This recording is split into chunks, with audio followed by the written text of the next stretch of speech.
El fuego no tiene voz, pero Marcos podía escuchar cómo le susurraba insultos mientras devoraba los restos de su tercer imperio. Era la noche del 13 de mayo de 2025. En el muelle de Valencia, el almacén de su empresa se erguía como una pira funeraria de color naranja violento. El humo denso, con un hedor a plástico quemado y promesas rotas, se elevaba hacia un cielo español que no mostraba rastro de nubes, solo una indiferencia absoluta. Marcos no gritaba, no corría. Se limitaba a juguetear con un encendedor de plata en el bolsillo de su abrigo de lana, un regalo de su padre que ya no significaba nada. A sus 38 años, este era su tercer bautismo de ceniza. Primero fue la empresa de logística en Madrid, devorada por una huelga y una inflación galopante. Luego, la plataforma de software en Barcelona, aplastada por un gigante de Silicon Valley. Y ahora, esto. El seguro no cubriría ni la cuarta parte de las deudas. Estaba acabado. «Es hermoso, ¿verdad?», susurró una voz a su lado.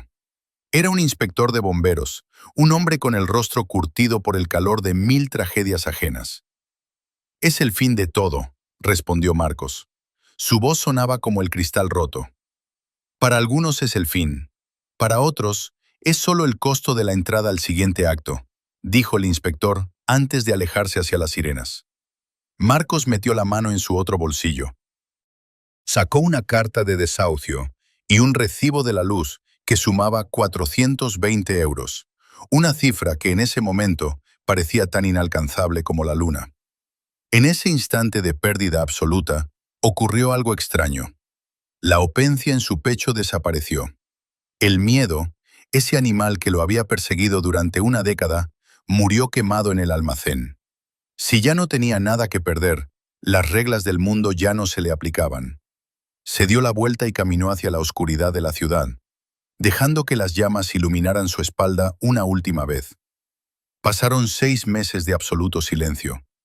Marcos se refugió en un hostal de mala muerte en el barrio del Carmen. Su habitación era un rectángulo de 4 metros cuadrados, donde el papel tapiz se despegaba como piel muerta. Se alimentaba de pan duro y café de máquina de 1 euro. Pasaba los días sentado en los bancos de la Plaza de la Reina, observando a la gente. Pero no miraba sus sonrisas ni sus compras. Miraba sus mandíbulas apretadas. Miraba los ojos inyectados en sangre de los hombres en traje que gritaban por el móvil. Miraba la frustración de las camareras maltratadas por turistas prepotentes. Todos estaban a punto de estallar.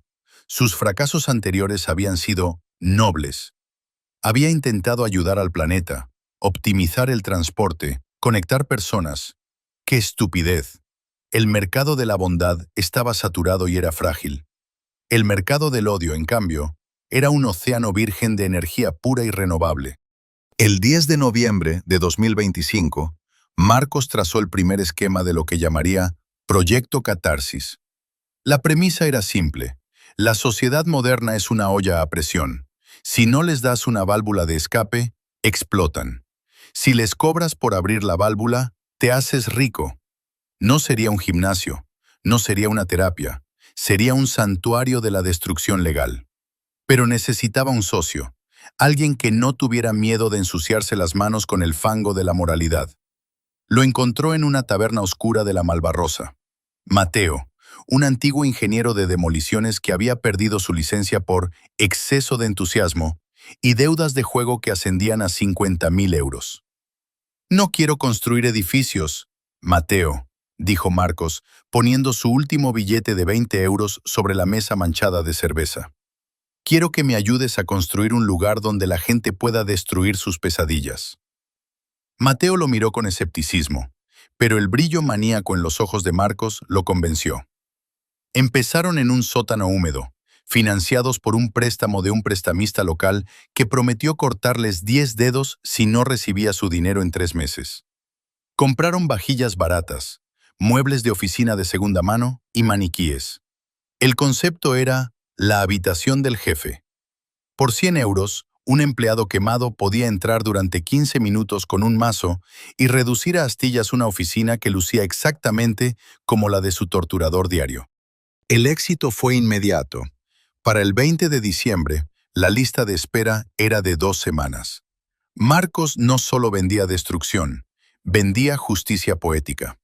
Empezó a contratar actores para que se disfrazaran de ex, parejas o padres autoritarios, protegidos por armaduras completas, por supuesto, para que los clientes pudieran gritarles sus verdades mientras destrozaban la habitación. El flujo de caja pasó de 1.000 euros semanales a 10.000. Marcos pagó al prestamista, pero no se detuvo allí. Su mente, ahora libre de la carga de la ética tradicional, trabajaba a una velocidad aterradora. Para enero de 2026, Marcos ya no era el hombre que miraba incendios. Era el hombre que los provocaba de forma controlada.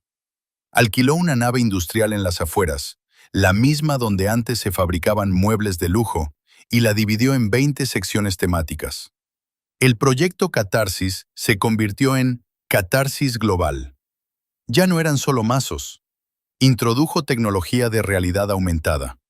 El cliente se ponía unas gafas y el maniquí que tenía delante cobraba el rostro de su enemigo real, utilizando fotos extraídas de redes sociales mediante un algoritmo que Marcos desarrolló con sus últimos ahorros.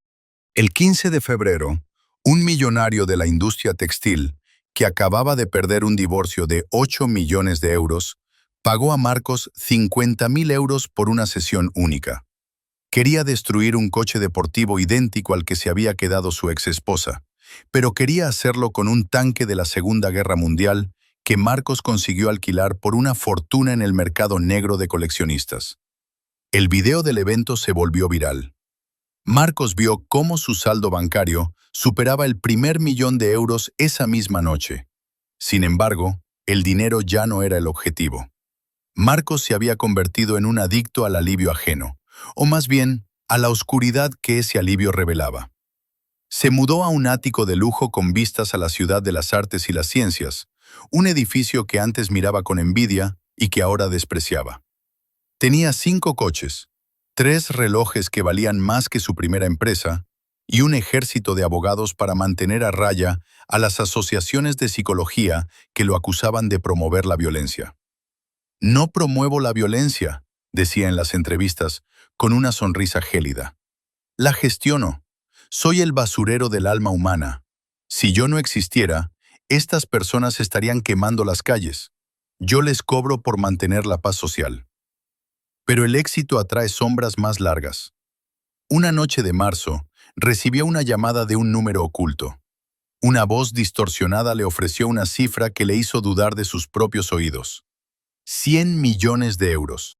No era por una sesión de destrucción, era por una adquisición total. Pero el comprador no quería la marca Catarsis, quería el algoritmo, el código que Marcos había perfeccionado, el que podía identificar las debilidades más profundas de un ser humano y recrearlas para ser destruidas. Marcos aceptó una reunión en un lugar neutral, un antiguo monasterio convertido en hotel de ultralujo en la Sierra de Mariola. Llegó allí el 30 de marzo, rodeado de un silencio que solo el dinero puede comprar. No sabía que estaba a punto de entrar en la fase final de su propio juego, una donde los millones no serían un premio, sino el cebo de una trampa que él mismo había ayudado a diseñar años atrás, cuando aún creía que podía controlar el fuego. El monasterio de la Sierra de Mariola estaba envuelto en una bruma espesa la mañana del 31 de marzo de 2026. Marcos caminaba por los pasillos de piedra fría, sintiendo que sus pasos resonaban como disparos. Aquel lugar, purificado por siglos de oraciones, iba a ser el escenario de la transacción más sucia de la historia moderna. Los compradores se hacían llamar el Consorcio, un grupo de inversores que operaba desde las sombras de los paraísos fiscales. La reunión se llevó a cabo en la antigua biblioteca. Había 4 hombres vestidos con trajes de un gris tan oscuro que absorbía la poca luz que entraba por los ventanales. No hubo apretones de manos. Solo una tableta sobre una mesa de madera de roble, que mostraba una cifra con demasiados ceros. 500 millones de euros por la propiedad total de la tecnología de Catarsis. «El algoritmo es más potente de lo que usted imagina, señor Marcos», dijo el hombre del centro, cuya voz no tenía rastro de acento. Usted cree que sirve para que la gente se desahogue. Nosotros sabemos que sirve para predecir el colapso de las estructuras sociales. Quien sabe qué odia a la gente, sabe cómo dirigir ese odio. Marcos dudó solo un segundo. Recordó el hambre, recordó el frío del muelle de Valencia y el olor a plástico quemado. Firmó digitalmente el contrato. En menos de 10 minutos, recibió la confirmación en su teléfono. Su cuenta en Suiza acababa de engordar de forma obscena. Era, oficialmente, uno de los hombres más ricos de España. Los meses siguientes fueron un torbellino de excesos y frialdad. Marcos se compró una villa en Javea, colgada sobre un acantilado, con 12 habitaciones y una piscina que parecía fundirse con el Mediterráneo. Pero ya no podía dormir. El algoritmo, ahora en manos del consorcio, se había transformado. Ya no se trataba de habitaciones de destrucción física. Habían lanzado una aplicación global que utilizaba micropulsos de dopamina para incentivar el acoso digital coordinado. La gente ya no rompía platos, rompía vidas ajenas desde sus teléfonos. Y Marcos, como creador de la arquitectura original, recibía una comisión por cada linchamiento digital exitoso. Para el 15 de agosto de 2026, su fortuna ascendía a 800 millones de euros. Se había convertido en un fantasma que habitaba una jaula de oro. Su única compañía eran los 8 guardias de seguridad que patrullaban el perímetro de su villa. El mundo exterior ardía en protestas y caos social, alimentado por la herramienta que él había vendido. «Has creado un monstruo, Marcos», le dijo Mateo, su antiguo socio, por teléfono una noche de septiembre. Mateo se había retirado con sus primeros 5 millones, asustado por la dirección que tomaba el proyecto. «No, Mateo. Yo solo puse el espejo. Si el monstruo estaba ahí dentro, no es mi culpa». El problema de los espejos es que, a veces, la imagen se sale del cristal. Ten cuidado. Esa advertencia cobró sentido el 12 de octubre. Marcos recibió una notificación prioritaria en su sistema personal. El consorcio había decidido ejecutar la fase de reestructuración total. Según el contrato que él mismo había firmado sin leer la letra pequeña, la arrogancia de quien se cree el más listo de la sala, la empresa tenía derecho a realizar pruebas de estrés con sus activos principales para garantizar la seguridad de la red. Marcos entró en su terminal privada para revisar sus cuentas. El saldo mostraba 0. Pensó que era un error del sistema. Refrescó la página. 0. Intentó llamar a su gestor en Zúrich, pero su teléfono no tenía señal. De repente, todas las pantallas de su villa se encendieron al mismo tiempo. En ellas apareció su propio rostro, pero era una versión distorsionada, creada por su propio algoritmo de inteligencia artificial. «Bienvenido a tu propia catarsis, Marcos», dijo la imagen en la pantalla. Un mensaje de texto llegó a su reloj inteligente. Se ha activado una orden de destrucción total contra el activo Fundador. Precio de la sesión, 1.000 millones de euros. Pagador, anónimo. El pánico, un viejo amigo que creía haber desterrado, regresó con una fuerza demoledora. Marcos corrió hacia el garaje, pero las puertas blindadas no se abrían. Sus coches, maravillas de la ingeniería alemana y de la electrónica moderna, se encendieron solos y bloquearon las salidas. El sistema domótico de la casa, que él mismo había configurado para ser inexpugnable, empezó a bombear gas lacrimógeno a través de los conductos de ventilación. «¡Seguridad!», gritó por el intercomunicador. «Lo sentimos, señor Marcos», respondió una voz monótona a través de los altavoces. «Sus guardias han sido contratados por el nuevo propietario para asegurar que la sesión de catarsis se complete sin interrupciones externas. Usted es el maniquí hoy». Marcos se dio cuenta de la magnitud de su error. En su afán por crear un sistema que monetizara el odio, no puso límites. El consorcio no quería su algoritmo para controlar el mundo. Lo querían para convertir el mundo en un coliseo romano digital, donde los multimillonarios eran los gladiadores y el pueblo, armado con la aplicación, era el César que decidía quién vivía. Subió a la terraza superior, buscando aire limpio. Desde allí podía ver las luces de Javea y el mar en calma.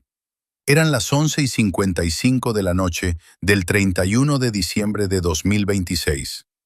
El mundo se preparaba para celebrar el Año Nuevo, mientras él esperaba su ejecución financiera y física.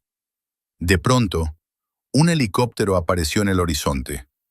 No era de la policía. Llevaba el logotipo de Catarsis Global. Un foco gigante iluminó la terraza, cegándolo. A través de un megáfono, una voz anunció: «Ciudadanos de la red, la subasta ha terminado. El derecho a la destrucción final de Marcos Valerius ha sido adquirido por la suma récord de 2.000 millones de euros. El comprador ha solicitado anonimato, pero ha dejado un mensaje para el objetivo». Marcos cayó de rodillas, temblando. El helicóptero descendió hasta quedar a pocos metros de él. Una pantalla gigante colgaba del costado del aparato. En ella apareció un documento escaneado. Era una póliza de seguro de vida, vieja y amarillenta, a nombre de su padre. Debajo, un breve texto escrito a mano que Marcos reconoció al instante. Era la letra de su madre, a quien no había visto en 15 años, desde que la abandonó en la miseria para perseguir su primer sueño de grandeza. «El dinero que nos quitaste para tu primer negocio no era para invertir, Marcos. Era para mi tratamiento. 3 veces me dejaste morir en vida. Ahora, con el dinero que tú mismo generaste para los que odian, he comprado tu final. No hay nada más caro que el perdón, y yo he decidido que no puedo permitírmelo». El helicóptero soltó una lluvia de folletos. Eran copias de sus estados financieros, sus correos privados y sus secretos más oscuros. Millones de papeles cayendo sobre la costa española como nieve negra. Entonces, el sistema de la casa habló por última vez. Iniciando secuencia de incineración controlada. «Feliz Año Nuevo, Marcos». La villa, su orgullo de 8 dormitorios y vistas al mar, estalló en una serie de explosiones coordinadas. No fue una explosión para matar, sino para destruir. Las paredes se derrumbaron, los coches se fundieron y el arte caro se convirtió en ceniza. Marcos quedó en pie en medio de las ruinas, ileso físicamente, pero rodeado por el fuego que él mismo había perfeccionado. Cuando el sol salió el 1 de enero de 2027, Marcos caminaba por la carretera costera. Llevaba el mismo abrigo de lana que vestía aquella noche en el puerto de Valencia, hace ya tanto tiempo. En el bolsillo, encontró el mismo encendedor de plata. Intentó encenderlo para calentar sus manos entumecidas, pero no quedaba gas. Se sentó en una roca y miró el mar. No tenía dinero, no tenía identidad, y gracias a su algoritmo, cada persona en el planeta que tuviera un teléfono móvil conocía su rostro y tenía razones para odiarlo. Estaba en el punto de partida, pero esta vez el mundo entero era su almacén en llamas. Sonrió débilmente. Al final, su idea de negocio había sido perfecta. El odio es el único producto que nunca se agota, incluso cuando el que lo vende se convierte en la mercancía. Había ganado millones, sí, pero los había usado para comprar la única cosa que nunca esperó tener. La certeza absoluta de que, en su cuarta vez perdiéndolo todo, ya no habría una quinta, porque ya no quedaba nada de Marcos para ser destruido. El sistema se había devorado a sí mismo, y él era el único testigo de su propio funeral digital. Marcos caminaba por el arcén de la carretera nacional, una figura espectral bajo la luz cruda del amanecer del 1 de enero de 2027. El frío le calaba hasta los huesos, pero el verdadero hielo estaba en su interior. Cada vez que un coche pasaba a su lado, Marcos bajaba la cabeza, escondiendo su rostro tras el cuello del abrigo. Sabía que, en ese preciso instante, millones de dispositivos en todo el mundo estaban recibiendo la notificación final de la sesión Marcos. Su vida, sus pecados y su caída se habían convertido en el contenido de entretenimiento más visto de la historia. Llegó a una pequeña gasolinera en las afueras de Denia. El establecimiento parecía desierto, pero el televisor colgado sobre el mostrador escupía imágenes de su villa en llamas. El rótulo en la pantalla rezaba: «El fin del mercader del odio, Marcos Valerius, en paradero desconocido tras la quiebra total de Catarsis». Entró en el baño, se echó agua helada en la cara y se miró en el espejo. No se reconoció. El hombre que le devolvía la mirada tenía los ojos hundidos y una expresión de derrota que ninguna cantidad de dinero podría borrar. Fue entonces cuando escuchó el pitido. Un sonido agudo, rítmico, que provenía de su propio pecho. Desabrochó los botones de su camisa con dedos temblorosos. Allí, adherido a su piel cerca del corazón, había un pequeño dispositivo plano con una luz roja parpadeante. No recordaba que estuviera allí. Entonces comprendió. Los guardias. En el caos de la noche anterior, cuando lo redujeron antes de que las explosiones comenzaran, no solo le quitaron sus pertenencias, le habían implantado el rastreador de desahogo, la última innovación que él mismo había aprobado para los clientes VIP que querían cazar a sus objetivos en entornos abiertos.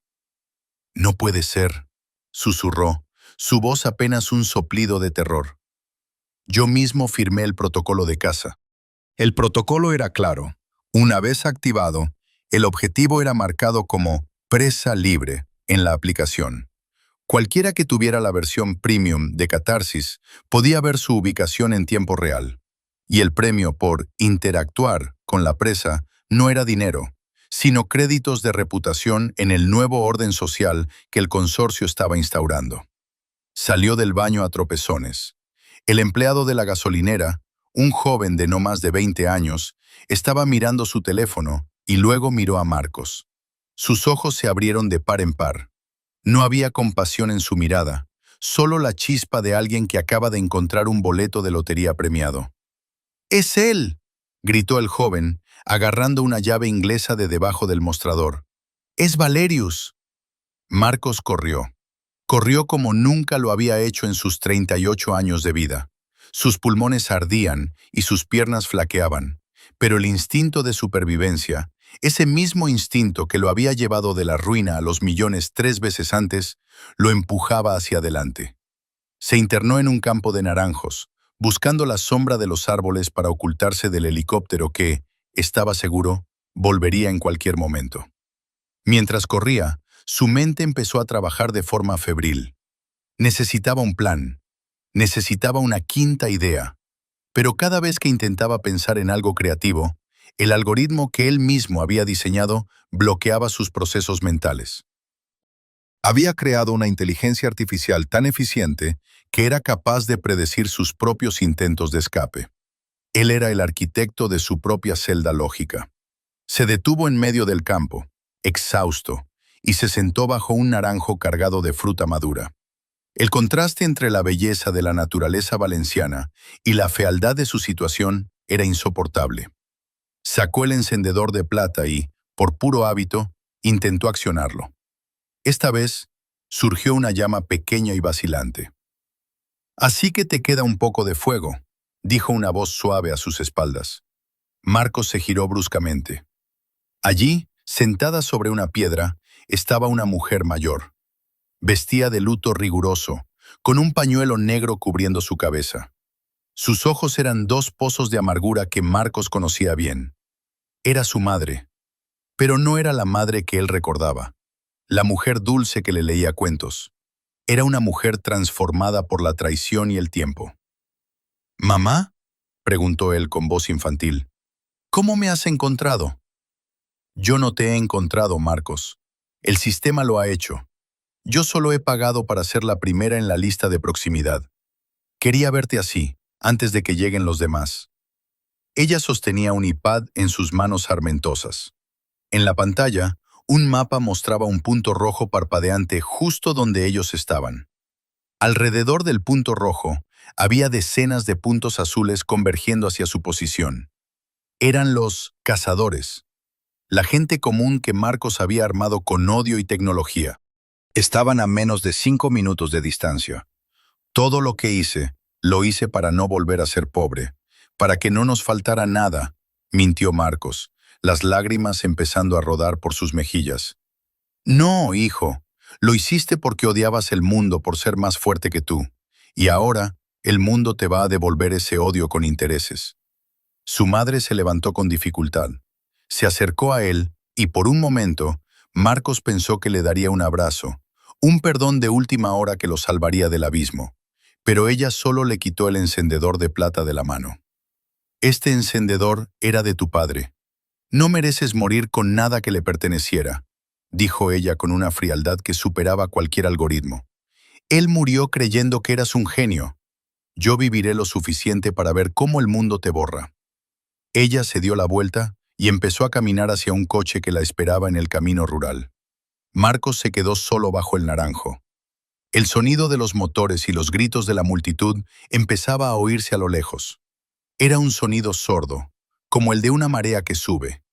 Eran cientos, quizás miles de personas, armadas con palos, piedras y, sobre todo, con sus teléfonos para grabar el clímax de la temporada.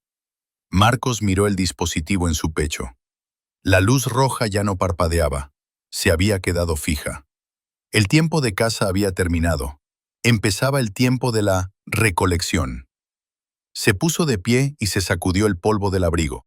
Por un instante, recuperó la compostura de aquel empresario que una vez valió 800 millones de euros. Miró al cielo y vio el primer dron de prensa sobrevolando su cabeza. ¿Queréis un final inesperado?, le gritó al dron, con una sonrisa desencajada que mostraba toda su locura. Aquí tenéis vuestro final. Marcos no esperó a que la turba llegara. No les daría el placer de la destrucción física. Sabía que el dispositivo en su pecho no era solo un rastreador. Él mismo había diseñado ese modelo para una sesión extrema opcional. Metió los dedos en la pequeña ranura del dispositivo y presionó la secuencia de anulación manual que solo el administrador conocía. En su mente, contó hasta 3. Pero no hubo una explosión. No hubo fuego. No hubo una muerte rápida y heroica. En lugar de eso, una voz electrónica emanó del dispositivo, amplificada para que todos los que se acercaban pudieran oírla. Protocolo Miseria Eterna, activado. Los fondos de la cuenta de Marcos Valerius han sido restaurados a un saldo de 1 céntimo de euro. La muerte ha sido deshabilitada como opción de salida.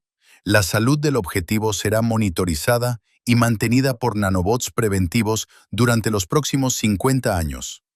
La ubicación permanecerá pública a perpetuidad. Que comience la catarsis interminable. Marcos se quedó petrificado. El consorcio no lo quería muerto. La muerte era un final, y el final no genera beneficios. Lo querían vivo, sano y disponible para ser atormentado por siempre. Una fuente inagotable de contenido para la plataforma. Un producto eterno. La turba rompió la valla del campo de naranjos. Marcos vio las cámaras de los móviles apuntándole. Miles de ojos digitales sedientos de su sufrimiento. Vio al joven de la gasolinera en primera fila, con la llave inglesa en alto. Marcos intentó gritar, pero el dispositivo emitió una pequeña descarga que le paralizó las cuerdas vocales, permitiéndole solo emitir un gemido lastimero que el algoritmo calificó instantáneamente como sonido altamente monetizable. Mientras la primera piedra volaba hacia su rostro, Marcos comprendió la verdad final de su gran idea. En el mundo que él había construido, no existía el fracaso, ni el éxito, ni la muerte. Solo existía el mercado. Y él acababa de convertirse en el artículo más valioso de la estantería. Uno que nunca se rompería, uno que siempre sufriría, para el deleite de una humanidad que él mismo había enseñado a no tener piedad. Había pasado de la nada a los millones, y de los millones a un infierno personal donde el tiempo se medía en visualizaciones y el dolor era la única moneda de cambio. Y lo peor de todo, lo que realmente le provocaba un terror absoluto mientras las manos de la multitud lo alcanzaban, era saber que él mismo había programado el sistema para que no hubiera ninguna forma de apagarlo.